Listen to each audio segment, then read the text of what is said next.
So, hey, it's Jordan with TYT Politics. We are in the heart of Route 1806 here by the camp. It's pitch black. What you see in front of me is a police barricade with scary looking lights. And the other day, this is where vehicles were burned. We're still to this moment trying to figure out who burned the vehicles. There's 3 vehicles up there. One of them is a Native American protectors vehicle that was burned, and the other 2 behind that are police vehicles that were burned. And this is literally a police barricade that cars that previously could get through, including mine, can't get through. What does local traffic mean? That's what I want to know. So that's the militarized police that's been a symbol for this situation, trying to restrict people's access in and out of this camp. They're basically trying to make it as difficult as possible for both Native Americans and non-natives to reach the camp here in support of the water protectors. We were actually on the way to camp, had about a half-hour detour because they are putting detours in the route that normally gets us to camp. This area is Cannonball. They're putting in detours as far away as 45 minutes from here, making it longer and harder to get here. I don't think they like cameras, but we'll see how close we can get. This is the American frontier out here. I don't know how well you can see it, but Cannonball River.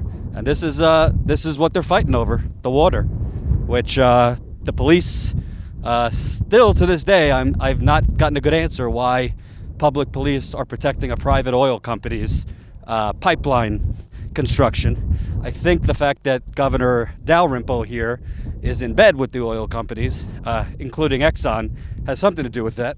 Hopefully in my latest stay here, this is the 3rd one, I'll have words with the governor. That's my goal. We'll see about that. And it's very gorgeous too during the day. We'll show you some shots during the day. We're not that far off from the scene a few days ago where we saw the police pretty much assaulting water protectors. One gentleman was arrested for, quote, firing shots at police officers. The only problem is the only thing in his hand was a prayer stick. So we're hoping to talk to that gentleman. And right in front of us is the burned vehicles. And the picture's worth 1,000 words here. It's burnt to a crisp. This is like something you would see in one of those Jurassic Park movies. And this goes hand in hand with they were pretty much invading one of the more recent camps that they were trying to move protectors from the main camp over here to a camp down there. The police went in there unannounced and essentially were forcing people out. Many people had their possessions stolen, still haven't gotten their possessions back. They were forced out of that camp and now are pretty much homeless. They are missing possessions. A lot of them were roughed up. So in addition to people's cars being burned, that's what happened at that camp. So I'm going to try to talk in the next few days with people who were pretty much, for lack of a better word, attacked and assaulted.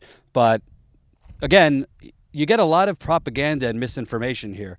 Obviously, I'm back here now, but being, thousands of miles away, you hear like, oh, natives are burning vehicles and natives are shooting at cops and all this stuff.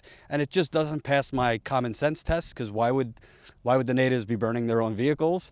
We also got word that there was mysterious men who came into camp the other day with red bandanas. Video footage of a Dakota Access security contractor holding an assault rifle, apparently attempting to infiltrate a group of water protectors.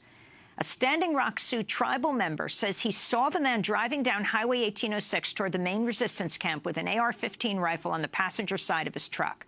Protectors chased down his truck and then pursued him on foot in efforts to disarm him. They were chased off and chased into their car, only to be found to have DAPL security badges, DAPL Dakota Access Pipeline. So you pretty much have plants from the Dakota Access Pipeline, the construction company, coming into camp I don't know for what reason, maybe to do a little reconnaissance work, but it's pretty bleak here down at camp. I was down here for the first time in early September.